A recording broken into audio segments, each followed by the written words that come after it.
Little gardener's van related video. So there's my combo van. I've got my shelf underneath with my all long tools and everything. And I've got my shelves up there. Shelves up there with my pruner on it and all that business. And then my mate has got a Peugeot Expert Mark 1 wheelchair access vehicle, which is perfect for gardeners because it's got a ramp, isn't it? That's got a ramp. And a bit of a shelving unit on the side, another bit of shelving there. I like get my motorbike in.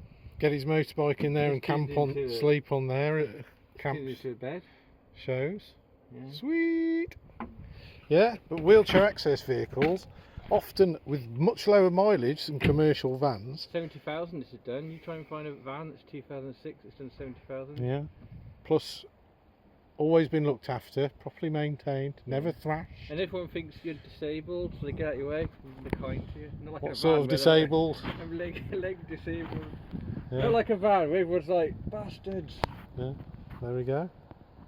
There's a food for thought. I think everyone should be driving a disability van. Wheelchair access, and you can park perfect for right mowing. by Tesco's. Yeah, and you can park right back outside the shop. I'm leg disabled.